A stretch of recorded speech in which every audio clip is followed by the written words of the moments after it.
Hello friends, मैं हूं आमिर और मैं पढ़ा रहा हूं आपको mathematics for class 11th। Topic चल रहा है टेक्नोमेट्री। अब तक आपके पास 4 पार्ट्स पहुंच चुके हैं। आज आ रहा है पार्ट नंबर 5। पिछले पार्ट्स में मैंने एक्सरसाइज 3.2 कंप्लीट की थी और उसके साथ साथ आपको फॉर्मूले बताए थे और मैंने आपसे कहा था कि वो जो फॉर्मूले हैं वो आप लोग अच्छे से लर्न कर लें। अगर आपने पिछला पार्ट नहीं देखा है, पार्ट नंबर 4 नहीं देखा है, तो आप उसे एक बार प्लीज़ ज़रूर देख लें, क्योंकि जो एक्सरसाइज हम आज शुरू करने वाले हैं एक्सरसाइज 3.3, इसमें उन सभी फॉर्मूलों का यूज़ होगा जो पार्ट नंबर 4 में आपको बताए गए थे। वैसे भी टेक्नोमेट्री को पढ़ने के लिए वो सारे फॉर्मूले ज़रूरी हैं। आप उनको अच्छे से पहले एक बार देख लें, लर्न कर लें, तभी आपके आगे समझ में आएगा। चलिए हम शुरू करते हैं एक्सरसाइज 3.3। एनसीईआरटी बुक से हम एक्सरसाइज 3.3 पढ़ा रहे हैं आपको। क्वेश्चन नंबर 1 में हमसे कहा गया है prove that sin square pi by 6 plus cos square pi by 3 minus ten square pi 4 is equal to -1/2। हमको इसे प्रूव करना है, ठीक है। और हम 10th क्लास में भी आपको बता चुके हैं कि पाई का मतलब क्या होता है 180 डिग्री, 180 डिग्री। वैसे भी अब ये बातें तो हैं, ये आपको पहले से पता होना चाहिए। मैं एक बार फिर से यहाँ पर लिख देता हूँ। अगर पाई जो है वो 180 डिग्री है तो पाई अपॉन 2 कितना हो जाएगा, ये हो जाएगा 90 डिग्री। पाई बाय 3 जो है वो क्या हो जाएगा 60 डिग्री। पाई बाय 4 जो है वो क्या हो जाएगा 45 डिग्री। पाई बाय 6 30 डिग्री और 2 पाई का मतलब होगा 360 डिग्री, ठीक है।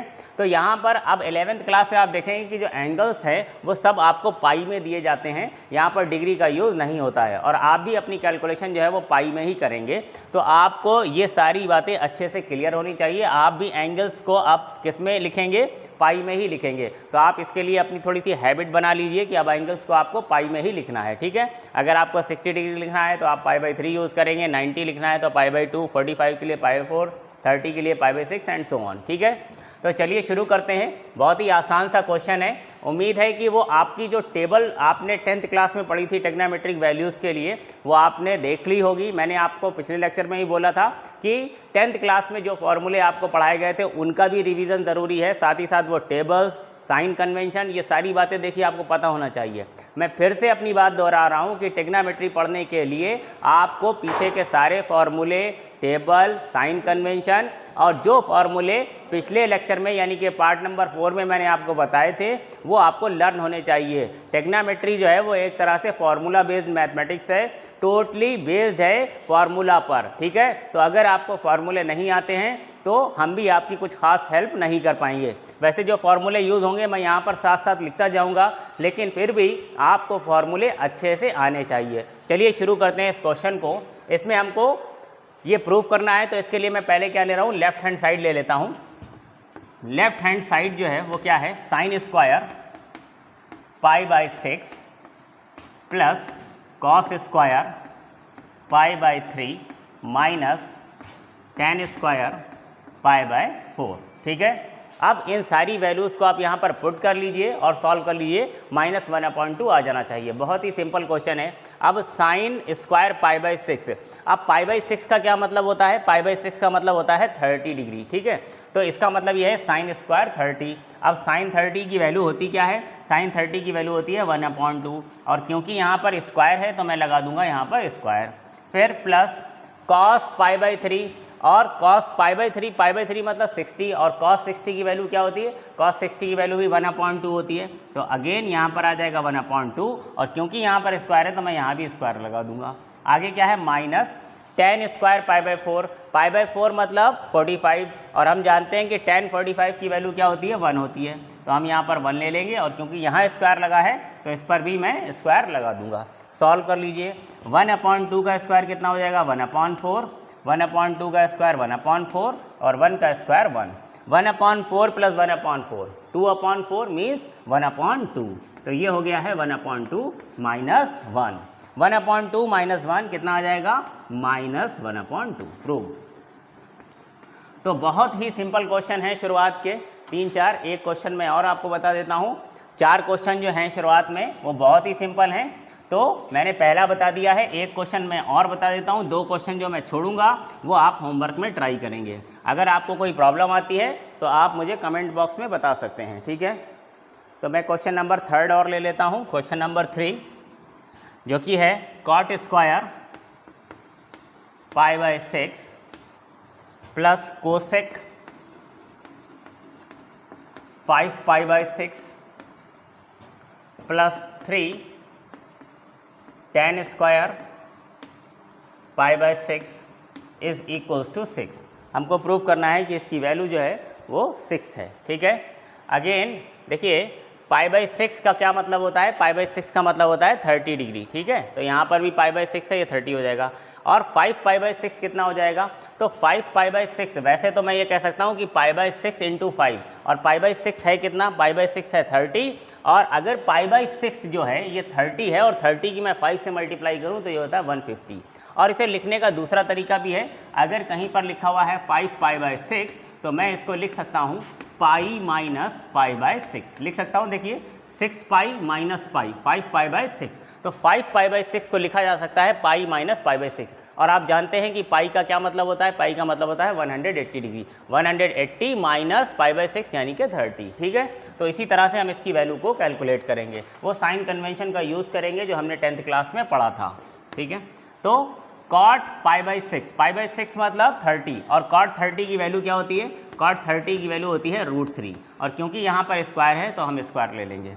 इसके बाद जो कोसेक 5π/6 है तो मैं इसको लिख लेता हूँ कोसेक पाई माइनस π/6। ध्यान दीजिए कि पाई माइनस π/6, पाई क्या होता है 180, ठीक है, और π/6 क्या होता है 30, तो ये क्या हो जाएगा 180 minus 30 plus 3 tan square π/6। tan π/6 की वैल्यू क्या होती है 1/√3, और क्योंकि यहाँ पर स्क्वायर है तो मैं यहाँ पर स्क्वायर लगा दूंगा। ठीक है, सॉरी ये कोसेक है, तो √3 का स्क्वायर कितना हो जाएगा 3 plus cosec 180 minus theta. Cosec 180 minus theta क्या हो जाएगा, वैसे ये सारी बातें आपको पता होनी चाहिए। कोसेक 180 और 180 में से थीटा माइनस करेंगे यानी हम सेकंड क्वाड्रेंट में रहेंगे, और सेकंड क्वाड्रेंट में कोसेक जो होता है वो पॉजिटिव होता है, और क्योंकि ये पाई माइनस थीटा यानी कि 180 माइनस थीटा कर रहे हैं तो 180 टेग्नामेट्रिक रेशियो को चेंज नहीं करता है, तो कुल मिलाकर के कोसेक 180 माइनस थीटा क्या आ जाएगा, कोसेक थीटा ही आ जाएगा, यानी इसे मैं लिखूंगा कोसेक π/6। ठीक है, और प्लस ये क्या हो गया है 3, 1/√3 का स्क्वायर कितना हो जाएगा, ये भी 3 हो जाएगा, 3 से 3 कैंसिल। कोसेक π/6, कोसेक π/6 का क्या मतलब हो जाएगा, कोसेक π/6 क्या होता है 30, यानी कोसेक 30 की वैल्यू अगर याद नहीं है तो साइन 30 याद करिए, उसका रेसिप्रोकल कर दीजिए। साइन 30 क्या होता है 1/2, तो कोसेक 30 क्या हो जाएगा 1/2 का रेसिप्रोकल यानी कि 2। ठीक है, और प्लस आगे कितना आ गया है, ये 1 बचा है, तो 3 + 2 + 1 इज इक्वल्स टू 6। प्रूव, यही इसकी राइट हैंड साइड है। तो हमने देखा कि ये भाई क्वेश्चन बहुत ही इजी है, जस्ट आपको क्या करना है, वैल्यू पुट करनी है, थोड़ा सा सिंप्लीफाई करना है, और जो राइट हैंड साइड है वो आ जाती है। इसलिए जो 2 क्वेश्चन मैंने छोड़ दिए यानी कि सेकंड और फोर्थ, वो आप ट्राई करें। लेकिन अगर आपको थोड़ी सी भी प्रॉब्लम आती है तो निश्चिंत रहें, आप नीचे कमेंट बॉक्स में नंबर डाल सकते हैं, या मुझे कॉल करें या व्हाट्सएप करके मुझे बता सकते हैं, मैं उस क्वेश्चन को भी सॉल्व कर दूँगा। अब जो आगे के क्वेश्चन हैं वो थोड़े से अच्छे हैं, फार्मूला बेस्ड हैं, उनमें इस तरह से टेबल की वैल्यूज़ यानी कि वैल्यूज़ पुट करके हमें कैलकुलेशन नहीं करनी है, प्रूव करने हैं। थोड़े अच्छे क्वेश्चन हैं, आपको मज़ा आएगा, इंटरेस्टिंग क्वेश्चंस हैं। आइए देखते हैं क्वेश्चन नंबर 5। क्वेश्चन नंबर 5 में जो 2 पार्ट्स दिए हुए हैं, फर्स्ट पार्ट है find the value of sine 75, और जो सेकेंड पार्ट है वो है find the value of tan 15। ठीक है, तो इन दोनों की वैल्यू फाइंड करनी है, तो इसमें से मैं आपको एक बता देता हूँ। जैसे कि यहाँ पर निकालना है साइन 75, तो साइन 75 को हम 2 एंगल्स में ब्रेक करेंगे, उन एंगल्स में ब्रेक करेंगे जिनकी वैल्यूज़ हम जानते हैं। वैसे तो 75 को मैं 90 - 15 भी लिख सकता हूँ, 60 + 15 भी लिख सकता हूँ, 45 + 30 भी लिख सकता हूँ, लेकिन हम उस पेयर को चूज़ करेंगे जिनकी वैल्यूज़ हमको पता होती है। तो इट मीन्स हम इसको लिखेंगे 45 + 30, क्योंकि मैं 45 और 30 के लिए वैल्यूज़ जानता हूँ। साइन 45 cos 45 tan 45 या साइन 30 cos 30 tan 30 सबकी वैल्यूज़ मैं जानता हूँ। अगर मैं 16 + 15 करूँगा, 60 + 15 करूँगा, तो 60 डिग्री की वैल्यूज़ तो मुझे पता होती हैं, लेकिन 15 डिग्रीज की वैल्यूज़ मुझे नहीं पता हैं, इसलिए मैंने 75 को ब्रेक किया है 45 + 30 में। ठीक है, सिमिलरली अगर मैं इधर कहूँ तो यहाँ पर भी 15 को मैं किस तरह से ब्रेक कर सकता हूँ, 45 - 30 या 60 - 45 में ब्रेक कर सकता हूँ। ठीक है, अब देखिए यहाँ पर मैंने sin 75 को sin 45 + 30 लिख तो लिया है।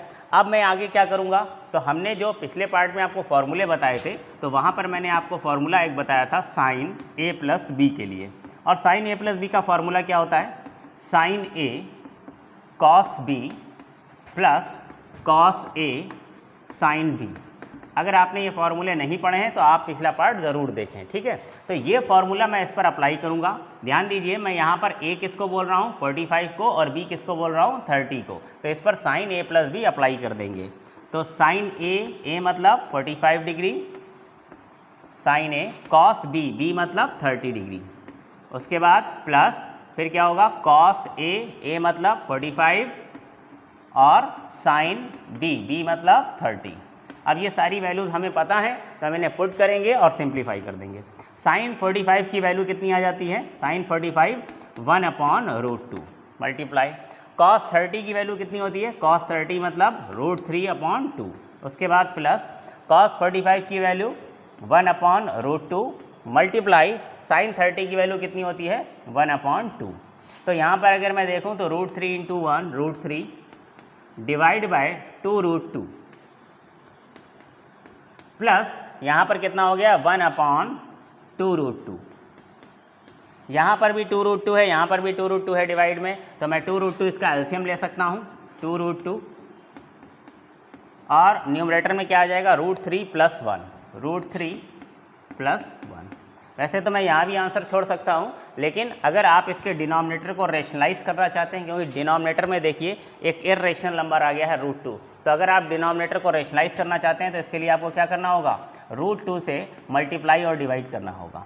अगर मैं मल्टीप्लाई और डिवाइड करता हूँ तो मुझे क्या मिलेगा, √2 × √3 कितना हो जाएगा, √6 प्लस √2 × 1 √2 डिवाइड, नीचे क्या हो जाएगा, √2 × √2 2, और 2 × 2 आ जाएगा 4। तो ये हमारा फाइनल आंसर है। ठीक है, मुझे किसकी वैल्यू पूछी गई थी, sin 75 की, तो मैंने sin 75 की वैल्यू निकाल दी है √6 + √2 डिवाइड बाय 4।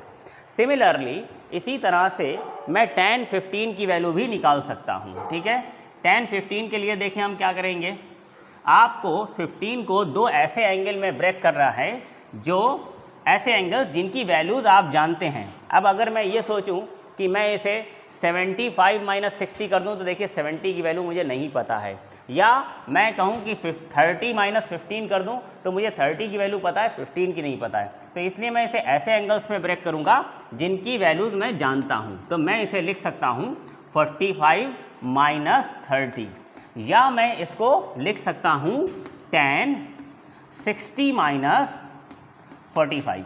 कोई भी एक मैं यूज़ कर सकता हूँ, मैं ये भी ले सकता हूँ और ये भी ले सकता हूँ। और अब मैं इस पे आगे क्या करूँगा, मैं इस पर फार्मूला लगाऊंगा tan a - b का, चाहे इस पर लगा दीजिए चाहे इस पर लगा दीजिए, दोनों से निकाल सकते हैं। तो tan a - b लगाने के लिए हमें उसका फार्मूला पता होना चाहिए पहले। तो मैंने पिछले लेक्चर में आपको बताया था कि tan a - b का फार्मूला क्या होता है, tan a - tan b upon 1 + tan a tan b, tan a tan b। ठीक है, ये फार्मूला मैं इस पर लगा रहा हूँ, पहले वाले पर लगा रहा हूँ। तो tan a यहाँ मैं किसको बोल रहा हूँ, 45 को, b किसको बोल रहा हूँ, 30 को। तो अगर मैं इसमें tan a - b लगाऊंगा तो ये हो जाएगा tan a means 45 minus tan b means 30 upon 1 + tan a tan b, मानी tan 45 एंड tan 30। अब कुछ नहीं करना है, बस सारी वैल्यूज़ जो है वो यहाँ पर पुट कर देनी है। tan 45 की वैल्यू कितनी होती है, 1 माइनस tan 30 की वैल्यू क्या होती है, 1/√3 डिवाइड बाय 1 प्लस tan 45 की वैल्यू 1 मल्टीप्लाई tan 30 की वैल्यू 1/√3। ऊपर एलसीएम ले लीजिए, न्यूमरेटर में क्या एलसीएम आ जाएगा, √3। एलसीएम लूँगा तो √3 × 1 √3 - 1, ये हो जाएगा √3 - 1 डिवाइड बाय, नीचे भी √3 में एलसीएम ले लूँगा, √3 × 1 √3 और प्लस 1, तो √3 से √3 कैंसिल हो गया, मेरे पास क्या आ गया है √3 - 1 डिवाइड बाय √3 + 1। यहाँ पर भी मैं आंसर यहीं पर छोड़ सकता हूँ, लेकिन अगर आपको डिनोमिनेटर रेशनलाइज करना है तो उसके लिए क्या करना होगा, इसके कॉन्जुगेट से यानी कि √3 - 1 से मल्टीप्लाई और डिवाइड करना होगा। अगर मैं इसकी मल्टीप्लाई √3 - 1 की मल्टीप्लाई √3 - 1 से कर रहा हूँ तो न्यूमरेटर में क्या हो जाएगा, √3 - 1 का होल ऑफ स्क्वायर हो जाएगा, है ना। और डिनोमिनेटर में अगर हम ध्यान से देखें तो a + b a - b आ रहा है, तो यहाँ पर हो जाएगा √3 - 1 का होल ऑफ स्क्वायर और नीचे क्या हो जाएगा, √3 स्क्वायर - 1 स्क्वायर। अब अगर मैं यहाँ पर a - b whole of square का फॉर्मूला ओपन करूँ तो ये हो जाएगा a square plus b square और माइनस 2ab, तो 2ab मतलब 2 × √3 × 1 मीन्स 2√3 डिवाइड बाय नीचे कितना हो जाएगा, √3 का स्क्वायर 3 - 1 का स्क्वायर 1। अब ऊपर सॉल्व करिए, √3 का स्क्वायर हो गया 3, 1 का स्क्वायर हो गया 1 माइनस 2√3 डिवाइड बाय 3 - 1 इज़ 2, तो 4 - 2√3, 4 - 2√3 डिवाइड बाय 2, 2 मैंने कॉमन लिया और कैंसिल कर दिया, 2 कॉमन लिया तो ये हो गया 2 - √3 डिवाइड बाय 2, 2 से 2 कैंसिल, तो मेरे पास आ गया है 2 - √3। ये हमारी फाइनल वैल्यू आ गई है, ठीक है। आइए देखते हैं अब नेक्स्ट क्वेश्चन। तो ये है नेक्स्ट क्वेश्चन और इसमें हमको प्रूफ करना है, ये भी क्या करना है, प्रूफ करना है, proof that cos π/4 - x cos π/4 - y minus sin π/4 - x sin π/4 - y is equals to sin x + y। ये हमें प्रूफ करना है, ठीक है। तो हम इसकी लेफ्ट हैंड साइड लेंगे, उसे सिंप्लीफाई करेंगे और राइट हैंड साइड लेकर के आएंगे। उससे पहले मैं ये कह रहा हूँ कि अगर मैं इस π/4 - x को, ध्यान से दीजिएगा, ये जो π/4 - x है, अगर मैं इसको थोड़ी देर के लिए क्या कहूँ कि सपोज ये a है और π/4 को मैं क्या ले लूँ, b ले लूँ, π/4 - y को क्या ले लूँ, b ले लूँ। तो आप ध्यान से देखिए, आपने इसको a कहा है और इसको b कहा है। अगर मैं π/4 - x को a कह रहा हूँ तो इसका मतलब π/4 - x तो यहाँ भी है, इट मीन्स ये भी a हो गया, और π/4 - y को अगर मैं b कह रहा हूँ तो इट मीन्स ये भी क्या हो जाएगा, ये भी b हो जाएगा, ठीक है। तो अगर मैं इसे a और b पढ़ूँ तो ये क्या लिखा हुआ है, cos a cos b minus sin a sin b। क्या मेरी बात समझ में आ रही है? अगर मैं इसको a और इसको b बोलता हूँ तो ये क्या हो जाएगा, cos a cos b minus sin a sin b। और हम जानते हैं कि cos a cos b minus sin a sin b किसका फॉर्मूला होता है, शायद आपको मैंने बताया था, cos a cos b minus sin a sin b। ये किसका फॉर्मूला था, याद आया क्या आपको? ये फॉर्मूला था cos a + b का। पिछले वीडियो में ये आपको बताया गया था, है ना। सबसे पहले यही फॉर्मूले मैंने आपको बताए थे। तो अगर मैं इसको a और इसको b कह रहा हूँ तो फिर तो ये फॉर्मूला बन जाएगा डायरेक्ट। तो मैं वही कर लेता हूँ, let π/4 - x is equals to a and π/4 - y is equals to b। अगर मैं ऐसा लेट करता हूँ तो ये क्या हो जाएगा, cos a cos b minus sin a sin b। और cos a cos b minus sin a sin b ये फॉर्मूला होता है cos a + b का, ठीक है। अब वापस a + b यहाँ पर रख लीजिए। a आप किसको बोल रहे थे, a किसको बोल रहे थे, π/4 - x को, प्लस b किसको बोल रहे थे, π/4 - y को, ठीक है। अगर मैं π/4 और π/4 को ऐड करूं, भाई पाई का फोर्थ पार्ट ये है और पाई का फोर्थ पार्ट ये है, फोर्थ पार्ट है, तो π/4 और π/4 को अगर मैं ऐड करूंगा तो हो जाएगा 2π/4। 2π/4 मीन्स π/2। तो यहाँ पर मेरे पास आ जाएगा cos π/2। ये π/2 कहाँ से आया है, π/4 और π/4 को ऐड करा तो π/2 आ गया। साथ में क्या है, -x - y, ठीक है, -x और -y। ध्यान दीजिएगा, अगर मैं ऊपर का मिटा रहा हूँ ये, ठीक है,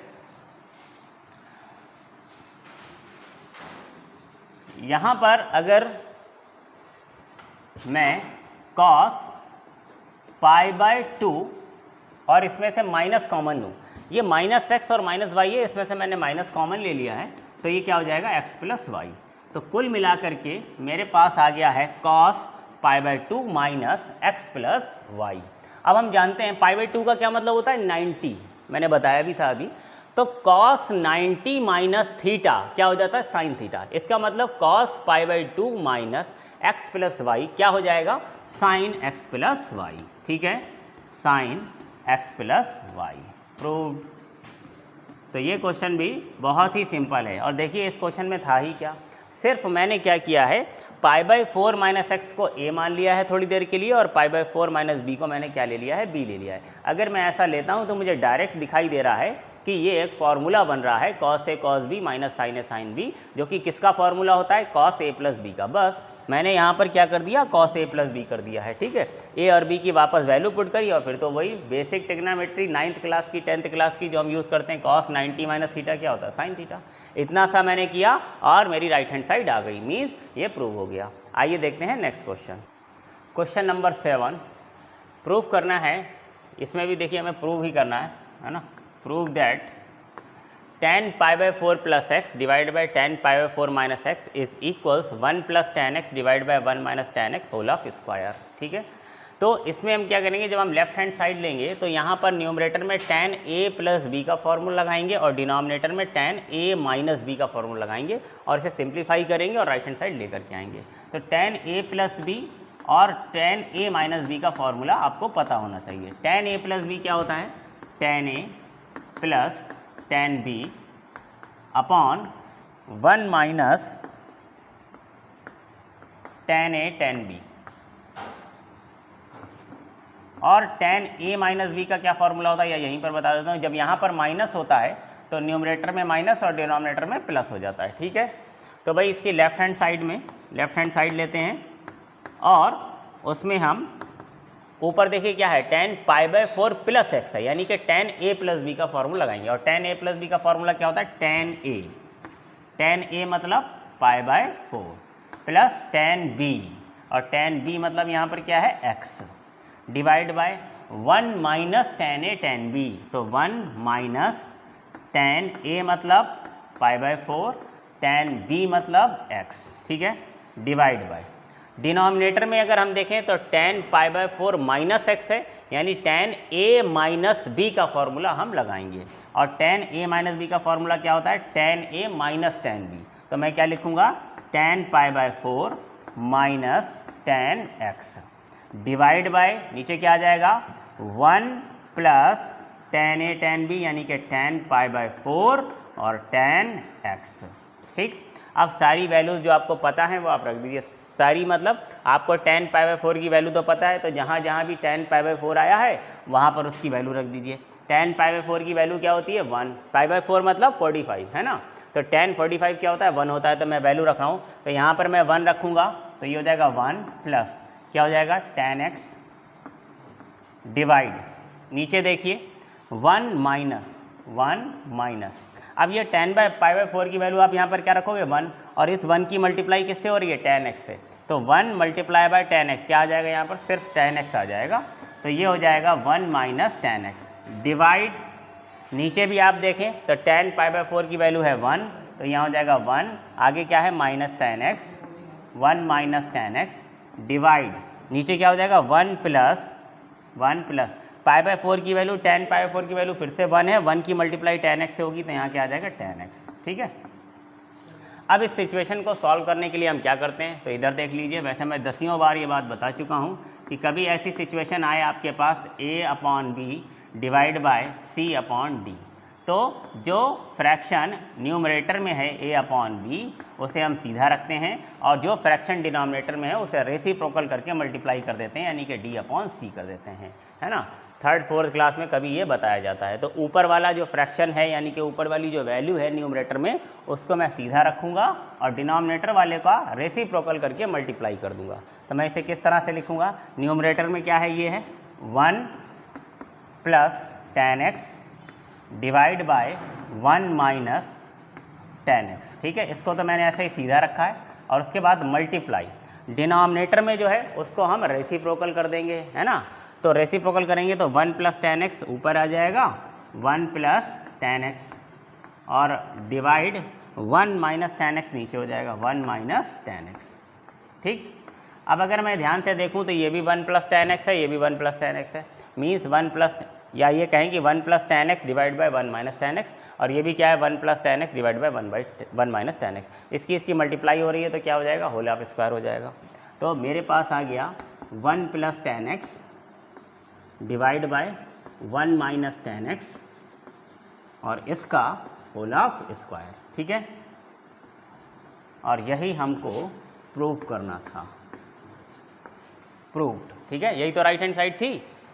आइए देखते हैं नेक्स्ट क्वेश्चन, क्वेश्चन नंबर 8। इसमें प्रूफ करना है cos pi plus x cos minus x sine pi minus x cos pi by 2 plus x is equals to cot square x. इस क्वेश्चन को करने के लिए आपको ख़ास तौर पर साइन कन्वेंशन जो आपको पढ़ाया गया था 10th क्लास में उसकी ज़रूरत पड़ेगी। देखिए, मैंने आपसे पहले भी कहा था, आज भी कहा था वीडियो के इनिशियल में, शुरुआत में, और अब फिर से कह रहा हूँ कि अगर आपने वो सारी चीज़ें जो 10th क्लास में आपको पढ़ाई गई थी, जो फॉर्मूले बताए गए थे, जो टेबल्स थी, जो साइन कन्वेंशन था, और जो फॉर्मूले मैंने पिछले पार्ट में मीन्स पार्ट नंबर 4 में आपको बताए थे, वो आपको पहले रिवाइज करने होंगे, अच्छे से तैयार करने होंगे, वरना हर एक क्वेश्चन में आपको प्रॉब्लम आएगी। और अगर ये सारे फॉर्मूले, ये टेबल्स, ये साइन कन्वेंशन, ये सारी चीज़ें आपको तैयार हैं तो ट्रिग्नोमेट्री में आपको कोई भी प्रॉब्लम नहीं आएगी। ठीक है, अब हर क्वेश्चन में मैं सारी चीज़ें यहाँ पर एक्सप्लेन भी नहीं कर सकता हूँ, तो मैं आपको यहाँ पर बताता हूँ। देखिए, सबसे पहले क्या है, कॉस पाई plus x. Cos pi plus x मतलब पाई का क्या मतलब होता है 180, तो ये क्या हो गया कॉस 180 प्लस एक्स। तो अगर मैं 180 प्लस एक्स देखूँ तो 180 कहाँ पर आया, मैं यहाँ पर, और प्लस एक्स का मतलब मैं थोड़ा और आ गया, यानी मैं किस में आ गया, थर्ड क्वाड्रेंट में आ गया। और थर्ड क्वाड्रेंट में हम जानते हैं कि कॉस जो होता है वो कैसा होता है, माइनस में होता है। ठीक है, अब कॉस 180 प्लस थीटा क्या होता है, कॉस थीटा होता है, और क्योंकि हम थर्ड क्वाड्रेंट में तो ये माइनस का कॉस थीटा हो जाएगा। तो कॉस पाई प्लस एक्स जो है वो क्या हो जाएगा, लेफ्ट हैंड साइड ले रहा हूँ इसकी, कॉस पाई प्लस एक्स क्या हो जाएगा, माइनस कॉस एक्स हो जाएगा। ठीक, और कॉस माइनस थीटा क्या होता है, माइनस थीटा का मतलब मैं फोर्थ क्वाड्रेंट में हूँ, और फोर्थ क्वाड्रेंट में कॉस प्लस होता है, तो कॉस माइनस थीटा क्या होता है, कॉस थीटा होता है। कॉस माइनस थीटा क्या होता है, कॉस थीटा, तो कॉस माइनस एक्स क्या हो जाएगा, कॉस एक्स। ठीक है, मैं यहाँ पर लिख देता हूँ, पता नहीं आप लोग करेंगे कि नहीं करेंगे। कॉस पाई प्लस थीटा कितना हो जाएगा, माइनस कॉस थीटा, और कॉस माइनस थीटा जो है वो क्या हो जाएगा, कॉस थीटा। तो ये वैल्यूज़ मैंने यहाँ पर पुट कर ली हैं। डिवाइड, नीचे देखिए, साइन पाई माइनस एक्स यानी कि साइन 180 माइनस एक्स।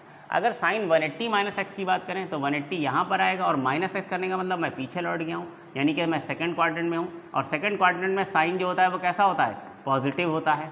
तो अगर सेकंड क्वाड्रेंट में हूँ तो साइन 180 माइनस थीटा जो है वो साइन थीटा होता है, प्लस में, है ना, यानी कि मैं कह सकता हूँ साइन पाई माइनस एक्स क्या आ जाएगा, साइन एक्स आ जाएगा। ठीक, और आगे क्या है, cos pi by 2 plus x. तो पाई बाई 2 देखिए कहाँ पर आता है, पाई बाई 2 यहाँ पर आता है, और प्लस एक्स मतलब मैं सेकंड क्वाड्रेंट में आ रहा हूँ, और सेकंड क्वाड्रेंट में कॉस जो होता है वो निगेटिव होता है, अभी आपको बताया गया। तो cos pi by 2 plus x कितना हो जाएगा, माइनस का, अच्छा ये पाई बाई 2 है तो ट्रिग्नोमेट्रिक रेशियो चेंज हो जाएगा, तो cos pi by 2 plus x कितना हो जाएगा, माइनस का साइन एक्स आ जाएगा, माइनस साइन एक्स। ठीक है, बस हो गया क्वेश्चन, बहुत ही सिंपल है। कॉस एक्स और कॉस एक्स कितने हो गए, कॉस स्क्वायर एक्स। ठीक है, तो ये ऊपर आ जाएगा माइनस कॉस स्क्वायर एक्स। नीचे देखिए ये साइन एक्स है और ये माइनस साइन एक्स है, मीन्स ये आ गया minus sine square x. Minus से माइनस कैंसिल हो जाएगा, cos square x divide by sine square x means cot square x. ठीक है, प्रूव्ड। तो देखिए कितने आसान क्वेश्चन हैं, लेकिन आसान होने की शर्त वही है कि आप सारे फॉर्मूले वगैरह, टेबल्स, साइन कन्वेंशन, ये सारी चीज़ें अच्छे से लर्न करें। अगर आज का लेक्चर समझने में, कोई क्वेश्चन समझने में आपको प्रॉब्लम आ रही है तो इसका सिर्फ और सिर्फ एक ही मतलब है कि आपने फॉर्मूले, टेबल्स, ये सारी चीज़ें रिवाइज नहीं की, पिछला लेक्चर नहीं देखा, आपने मेरी बातों पर ध्यान नहीं दिया। तो अगर आप चाहते हैं कि ट्रिग्नोमेट्री आपको ईजी लगे, अच्छी लगे, इंटरेस्टिंग लगे, तो मेरी बातों पर गौर कीजिए, पीछे के सारे लेक्चर अच्छे से देखिए, सारे फॉर्मूले पढ़िए, 10th क्लास के फॉर्मूले रिवाइज करिए, और साइन कन्वेंशन बहुत ही इंपॉर्टेंट है, इसका रिवीजन करिए, और उसके बाद आप इन क्वेश्चंस को लगाइए। अगर आप इतना करते हैं तो मुझे पूरी उम्मीद है आपको पूरी ट्रिग्नोमेट्री में कहीं कोई प्रॉब्लम नहीं आएगी। ठीक है, तो इस उम्मीद के साथ कि आप अब मेरी बातों पर ध्यान देंगे, ये सारी चीज़ें आप तैयार करेंगे, रिवाइज करेंगे, हम विदा लेते हैं, मिलते हैं नेक्स्ट वीडियो में। Thank you.